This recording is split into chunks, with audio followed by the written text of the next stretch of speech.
வணக்கங்க. என் பேரு முனைவர் ஏபி அழகசாமிங்க. சொந்த ஊர் பள்ளப்பட்டி கிராமம், மேலக்கோட்டை தாலுகா, திண்டுக்கல் மாவட்டம்ங்க. நான் கோயம்புத்தூர்ல பிஹெச்டி பண்ணேன். படிக்கும்போது தான் எஜுகேஷன் டெக்னாலஜி டிபார்ட்மெண்ட் தான் படித்தேன். அப்போ முருங்கையில் ஒரு 10 ரகம், நாட்டு ரகத்திலேயே 10 ரகத்தை ஒன்று சேர்த்து ஒரே ரகமாக உருவாக்கினேன். உருவாக்கிட்டு வந்துட்டு இப்போ நம்ம காந்தி கிராமத்தில் நம்ம கேவிகே உள்ள ஸ்டாஃப் எல்லாம் டிஸ்கஸ் பண்ணிங்க.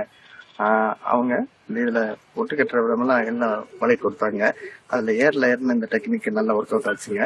அவங்க மூலம் மற்ற எல்லாம் இயற்கை விவசாயம், பஞ்சாப் தயார் பண்ணுறது, அமெரிக்கா தயார் பண்ணுறது, அப்புறம் மண் உரம் தயார் பண்ணுறது, அப்புறம் ஆர்கானிக் முறையில் நம்ம விவசாயம் செய்யலாதான் நல்ல அதிகமான மகசூல் வரும், அதிகமான நமக்கு நல்ல தரமான விளைச்சல் வரும் அப்படின்னு சொல்லி கொடுத்தாங்க.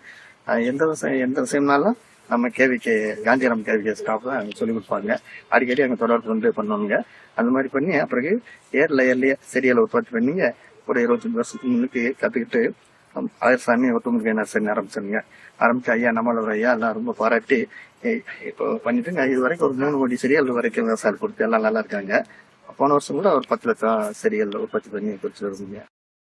இப்போ நேஷனல் லெவல்ல ஒரு 6 அவார்டு, இன்டர்நேஷனல் லெவலில் 2 சயின்டிஸ்ட் அவார்டு எல்லாம் வாங்கி நல்லா பேர் ரொம்ப நல்லா இருக்காங்க. எந்த ஒரு இதனாலும் ஏதோ ஒரு டெக்னிக் எதுனாலும் இங்கே காந்திராம் போயிட்டு போன எந்நேரம்னாலும் போய் நம்ம கேட்குற கேள்விக்கு மேலே இன்னும் அடிஷ்னலாக நிறைய விஷயங்கள் சொல்லி கொடுத்து நல்லபடியாக என்ன இருக்காங்க. எனக்கு ஆரம்பத்தில் இந்த மாதிரி வெண்பதிய முறையில் இது உருவாக்கி விட்டுங்க. இதில் ஒரு 2 மாதம் இருக்குங்க.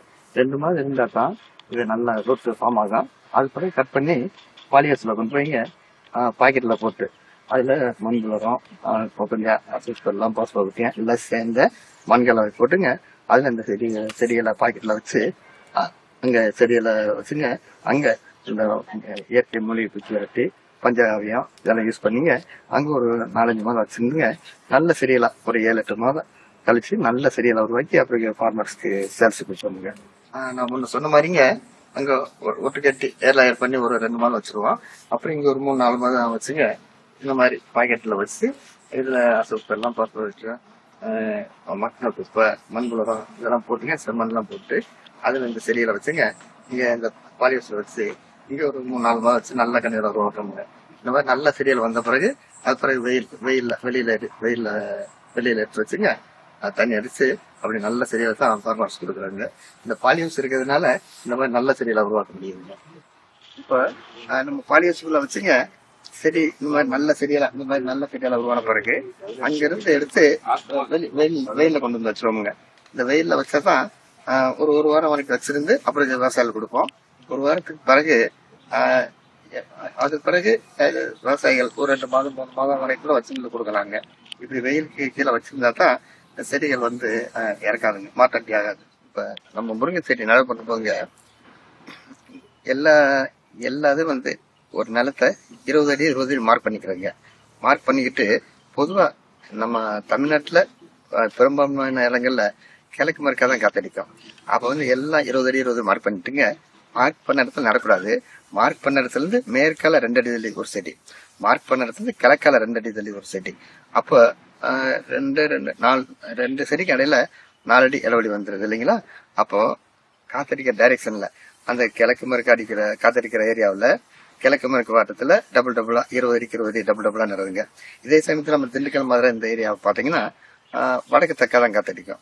அப்போ எல்லாம் 20 அடி 20 மார்க் பண்ணிட்டு நம்ம இந்த பர்டிகுலர் ஏரியாவில் திண்டுக்கல் மாதிரி இந்த மாதிரி ஏரியாவில் இந்த மார்க் பண்ண இடத்துல இருந்து தெற்கால 2 அடி தள்ளி ஒரு செடி, மார்க் பண்ண இடத்துல இருந்து வடக்கால 2 அடி தள்ளி ஒரு செடி.